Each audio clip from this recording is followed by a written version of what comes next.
A nation of 29 million people. Not a single orchestra. Millions of children with undiscovered genius, buried under poverty. Venezuela, 1975, a nation of 29 million people without a single orchestra. Not because they lacked talent, because they lacked opportunity. Poverty dominated. 28% of the population below the poverty line. Crime everywhere. Political chaos. Music education did not exist. Classical music was not on anyone's agenda. It was not even imaginable.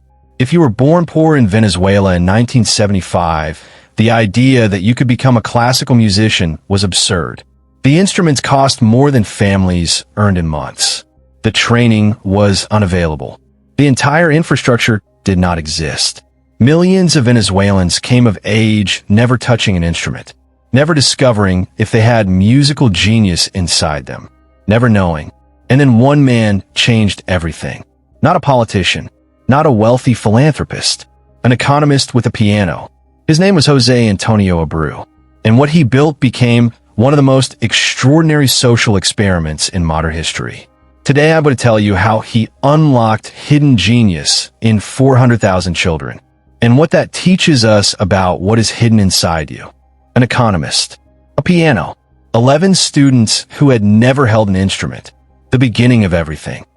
Jose Antonio Abreu was an economist, a university professor, and a passionate pianist. He looked at his country and saw something everyone else missed.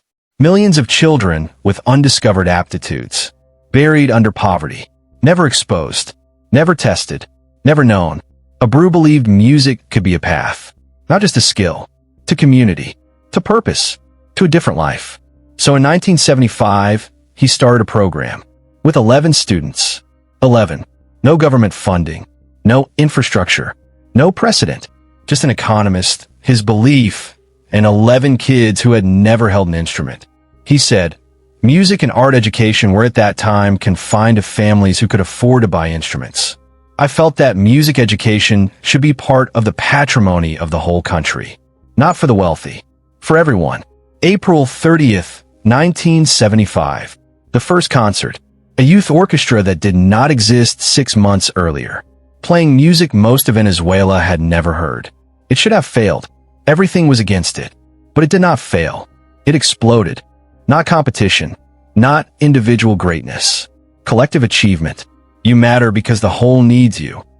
Abreu called it El Sistema, the system, and it was designed around one core principle. The orchestra as community. Not competition. Not individual greatness. Collective achievement. Children started as young as 2 years old. They learned immediately, you are essential. Not the best. Not the star. Essential. The orchestra only works if everyone plays their part. You matter because the whole needs you. This was radical, especially in a country where survival meant fighting for yourself, where poverty taught you that you are alone. El Sistema taught the opposite.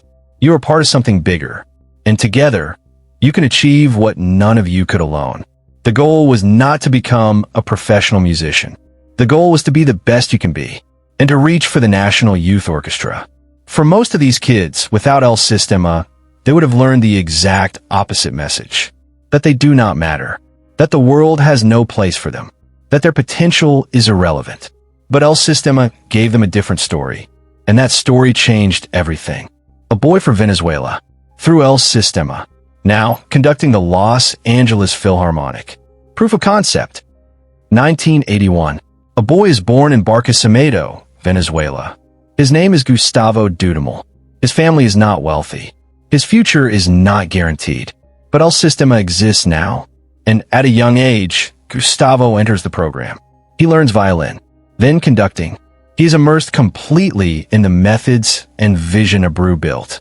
The orchestra as community. Excellence through collective effort. Music as a path to purpose.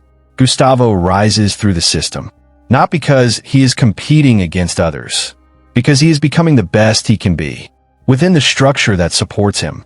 By his 20s, he is conducting. By his 30s, he is music director of the Los Angeles Philharmonic, one of the most acclaimed conductors in the world. From Barquisimeto, Venezuela, through El Sistema, he says, Our message through music is that everyone has a chance to have a future. Together. Not despite where you come from. Not if you're lucky. Everyone. Together. And Gustavo is not an exception. He is proof of concept. For 100,000 children. One of the most vibrant orchestral scenes in the world. In Venezuela. Against all odds.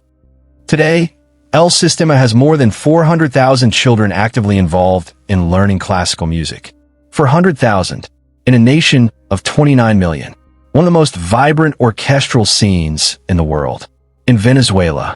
The country still struggles with poverty, crime, political unrest.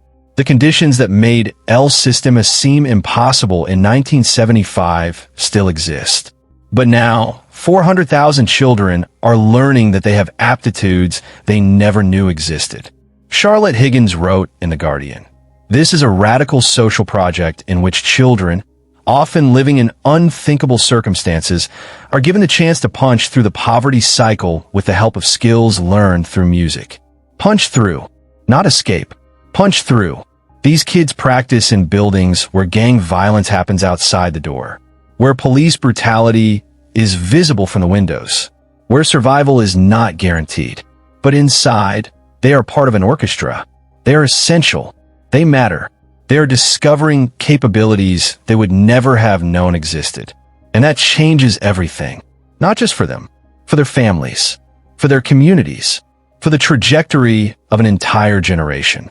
El Sistema is now exported to other nations, including the United States. The model works. Everywhere. Aptitudes waiting. Latent. Hidden. Never exposed. You don't know what you're capable of until the opportunity arrives. Here is what El Sistema actually proves. You do not know what you are capable of until you're exposed to the opportunity to discover it. Before El Sistema, millions of Venezuelan children had musical aptitude. The aptitude was there.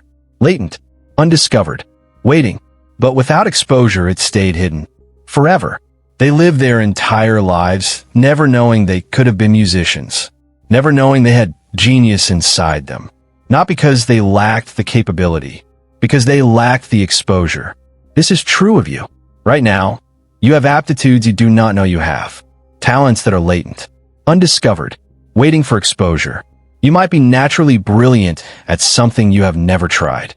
You might have a gift you have never been given the chance to discover. Music is just one example, but the principle applies to everything. If you open yourself to new experiences, the odds improve exponentially that one of those experiences will change your world in a profoundly positive way. Just as those children would never have known they were talented musicians without El Sistema, you may never know what you are capable of without exposure. How many things have you never tried? How many aptitudes remain hidden because you stayed within known boundaries? Think about your life. How many things have you never tried? How many skills have you never tested? How many paths have you never explored? Not because you're not interested, because the opportunity never appeared, because the exposure never happened. Those untried things might contain your greatest aptitudes. The Venezuelan children did not wake up one day knowing they were musicians. They were placed in an environment that exposed them to music, and the aptitude revealed itself. You are the same. Somewhere in the experiences you have not had, yet is a capability you do not know you possess. A talent that is waiting. A path that could change everything. The question is, are you creating opportunities for exposure? Or are you staying within the boundaries of what you already know? Because if you only do what you have already done, you will only discover what you have already discovered. And that means the aptitudes that could transform your life will stay hidden. Forever. Expose yourself deliberately. Try what you've never tried. The aptitudes inside you are real. Waiting. Let the world see what was always there. Jose Antonio Abreu started with 11 students. Today, 400,000 children have discovered aptitudes they never knew existed. Not because he gave them talent, because he gave them exposure. You do not need someone to build El Sistema for you. You need to expose yourself deliberately. Try the thing you have never tried. Learn the skill you have never learned. Explore the path you have never walked. Not because you know you will be good at it, because you do not know if you'll be good at it. And that uncertainty is where discovery lives. The aptitudes inside you are real. They exist, right now, waiting, but they will stay hidden until you expose yourself to the experiences that reveal them. Do not live your entire life like those millions of Venezuelans before 1975.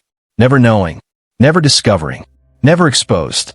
Expose yourself, discover what is hidden, and let the world see what was always there.